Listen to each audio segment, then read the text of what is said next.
quentinho.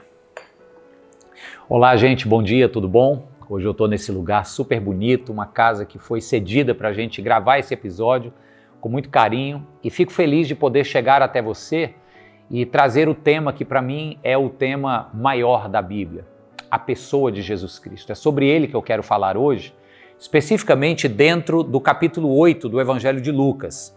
O capítulo 8 ele é longo, tem mais de 50 versículos, então eu vou escolher um trecho pequeno.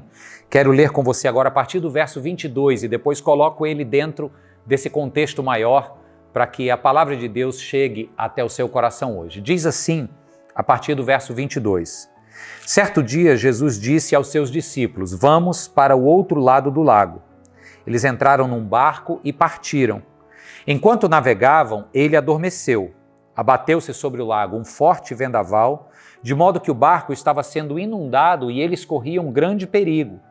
Os discípulos foram acordá-lo, clamando, Mestre, mestre, vamos morrer. Ele se levantou, repreendeu o vento e a violência das águas. Tudo se acalmou e ficou tranquilo. Vou repetir essa frase. Tudo se acalmou e ficou tranquilo. Onde está a sua fé? Perguntou Jesus aos seus discípulos. Amedrontados e admirados, eles perguntaram uns aos outros, quem é este, que até aos ventos e às águas dá ordens e eles lhe obedecem?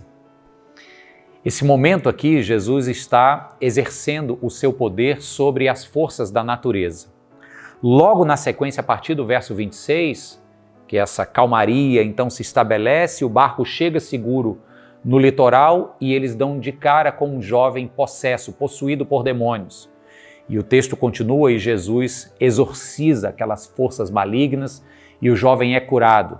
Se Jesus acabara de demonstrar o seu poder sobre as forças da natureza, aqui ele mostra o seu poder sobre as forças sobrenaturais. E logo na sequência, no verso 40, ele cura a enfermidade e ressuscita um morto.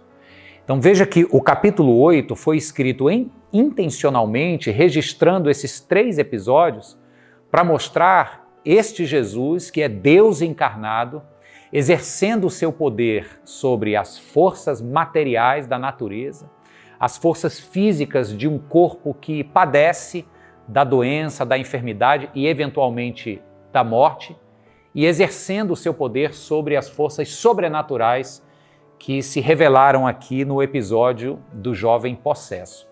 Isso é para a gente lembrar de manhã, hoje, enquanto a gente toma esse café, que não existe dimensão do universo sobre a qual Jesus não tenha total poder. Não existe problema nenhum na sua vida, tenha ele a origem que tiver, ou seja, ele de que forma for, que Jesus não tenha total capacidade de intervir e de resolver. O homem faz uso da ciência, dos recursos materiais para tentar prever um tempo ruim, para tentar se afastar da doença.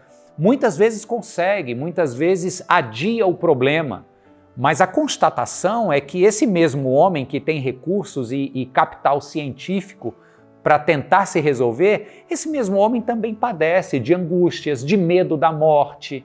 Esse homem é pego de surpresa por questões do mundo ao seu redor sobre as quais ele não tem controle. Então, olha que paradoxo. Por mais que a gente queira usar a nossa experiência, o nosso conhecimento, os nossos recursos materiais para tentar resolver esses problemas, ainda assim vivemos muitas vezes dias de angústia, de medos, de incertezas. Isso é para que a gente volte então a essa cena do barco e olhe para esse Jesus que, em primeiro lugar, dormia, não porque estava indiferente ao pavor dos discípulos, dormia porque confiava no Deus que havia lhe dado uma missão, então ele descansava, e esse é o descanso que ele espera que nós tenhamos, o descanso de quem confia no Pai. Então, esse Jesus que dormia se põe de pé e exerce com o poder da sua palavra a calmaria no mar revolto. Se você se identifica com esses discípulos, que mesmo tendo experiência de águas, a maioria deles eram pescadores, mas que nesse momento da tormenta, de fato, acharam que fossem morrer, se você estiver passando por um problema seja ele qual for e de que ordem for, um problema que você se veja vulnerável e legitimamente temeroso ou temerosa, lembre-se desta cena do Jesus que se põe em pé e que dá uma ordem a toda a situação ao seu redor e esta se acalma. É este Jesus que eu quero encorajar você a convidar para o seu coração, para a sua vida, para a sua mesa de café, no sentido de ter com Ele comunhão, amizade, dependência. É assim que a gente encontra esse descanso. Um descanso capaz de repousar tranquilo no meio das tormentas. E repito, não porque se faz indiferente ou irresponsável ou inconsequente, mas porque aprendeu a ser confiante na palavra de um Deus que resolve e que acalma as tempestades. Que Ele continue trazendo essa paz à sua vida hoje. Em nome de Jesus. Amém.